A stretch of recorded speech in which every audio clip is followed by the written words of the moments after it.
Dans la cinquième partie de la vidéo devenue programmée en 17h, nous avons commencé depuis le début de la première partie de cette vidéo. Nous avons vu la puissance de VB et nous venons de voir dans la quatrième partie l'avantage de VB avec Access, comment connaître facilement VBA Access. Nous avons testé notre application, ça a bien marché. Maintenant, où est-ce qui se passe avec l'application? Quand on enregistre, il n'y a pas un message qui nous dit que ça a été enregistré.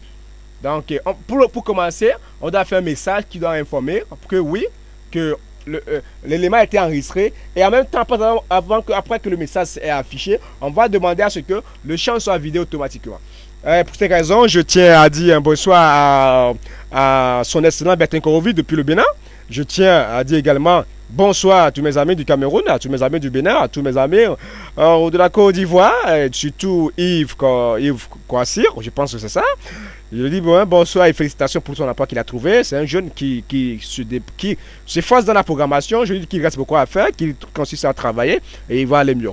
Je viens à vous faire une petite remarque concernant VB et Java. Je demande bien ceux qui sont sur VB. Terminez d'abord VB en dépendant de Java, on ne mélange pas les langages de programmation. C'est vrai que vous avez dit que moi je maîtrise 18. Je maîtrise du langage de programmation, mais pas parce que je les ai combinés tous à la fois. J'ai d'abord maîtrisé chaque langage de programmation avant de t'attaquer l'autre. Donc, pour faire ces raisons, nous allons venir en bas. Nous allons dire que juste après avoir inséré cn.close, on va dire msgboss. msgboss. Nous allons dire msgboss. msgboss. Ah oui, on va dire client enregistré. Voilà. Donc, cette première action va sûrement montrer que oui, on a enregistré notre client, parce que depuis, on ne sait pas si c'est enregistré ou pas.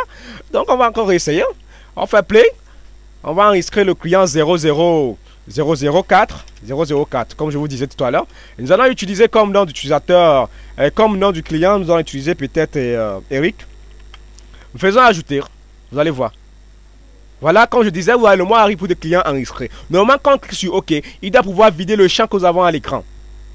Ça n'a pas été vidé parce qu'on n'a pas programmé. Allons voir dans notre base de données, comme tout à l'heure. Vous allez voir que le client 00 qu'on vient d'enregistrer est bel et bien là. Ça doit être le nom deuxième client qu'on a enregistré. D'accord. Patientons que ça affiche. Nous ouvrons la table client. Bing, c'est là. 004 s'appelle Eric. Donc c'est dans la base de données. Vous voyez que c'est magique de connecter VB Access. Très magique. Maintenant, on va lui dire que quoi? Que juste après avoir cliqué sur OK, qu'il vide les champs. Alors on va lui dire qu'il fait ceci. C'est très simple. Hein? On va lui dire qu'il vide les champs. On va dire que fait test boss 1.test. Test boss 1.test qui est égal à vide. Voilà, qui est égal à vide. On va dire alors test boss 2, bientôt plutôt 2. Attention, j'ai oublié le 2. Point test qui est égal également à vide. Allons-y, vous allez voir la puissance de VB avec Access. Nous allons encore aller. On va enregistrer le client 003. Le client 003 qui s'appellera Yves 003 qui aura pour nom Yves. Yves comme Yves Kouassi de la Côte d'Ivoire, qui est un ami pour moi. Ajouter. OK. Vous voyez, ça vide. Donc, nous avons fini cette partie. Nous allons maintenant créer notre liste view qui permettra qu'à chaque fois qu'on ajoute un client, qu'on sache vraiment que ça a ajouté. Pour ces raisons, il doit afficher ça en bas, une liste en bas pour montrer. On n'aura plus besoin d'aller ouvrir chaque fois la base de données. Il va plutôt faire quelque chose comme vitre pour pouvoir afficher les informations de l'écran de la base de données sur notre formulaire VB. Pour ces raisons, nous allons aller en arrière. Nous allons aller en arrière. Je peux aussi dire un bonsoir à Romero. Violet depuis le Cameroun. C'est aussi un ami. Mais lui n'est pas un programmeur, c'est un mécanicien. Mécanicien auto, hein, si je ne me trompe pas. Et il répare les voitures. C'est un petit génie. Donc, je vais juste envoyer ça en haut, juste pour avoir l'espace en bas. Le temps de pouvoir déposer mon list view. Pour ces raisons, j'ai dit mon list view parce que c'est un mot qui est en anglais. List view c'est en anglais, c'est pas en français, on va dire là ou le. Donc peu importe, la list view, le list view ça va aller. Donc vous venez ici, vous venez voir list view. List view, cherchez list view L, voilà ça, list view on prend et on le dépose là. Bon, ne vous inquiétez pas pour la configuration de votre list view, j'ai un code déjà écrit que je vais utiliser pour gagner en temps. Et pour ces raisons, je fais appel à mon code, je vais juste vous expliquer comme d'habitude chaque code. Je reviens ici, je viens là, jusque là, je copie ce code et que je vais vous expliquer tout à l'heure ce à quoi c'est ce code. Je vais toujours dans le bouton ajouter et jusque qu'il a fini de faire l'enregistrement, qu'on a fait OK, qu'il exécute ceci. Alors là, on va plus fermer la base de données. Ne ferme pas la base de données. On va déclarer une variable dr qui sera dr as OLEDB data reader. Donc avant d'ouvrir la base de données. Donc nous venons ici, mettons dr as OLEDB data reader. Bon. Data as new, montez as new. C'est une nouvelle, hein. As new OLEDB data reader. Je pense que c'est bon. Il a mis Darin. Donc c'est DR. C'est une variable. Pas Darin. Bon, il refuse toujours quoi. En tout cas, on continue d'abord. On va revenir sur ça. Bon, venons ici. On va maintenant. Voilà, on aura besoin. On a CMD ici. C'est pas bon d'utiliser encore CMD ici. On aura besoin de CMD1. Pour cette raison, on rentre dans le module et on active notre CMD1. Voilà. Il est activé. Donc on revient. On remplace celui-ci par CMD1. Alors il faut initialiser la connexion en disant que CMD1.connection égale à CN. On peut faire tout ici en haut. Hein. On peut faire tout en haut ici. Juste après celui-ci.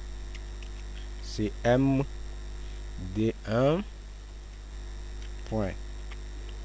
Connection pour initialiser égale à CN. Nous continuons. Nous venons ici. Select all from client. Select all from client.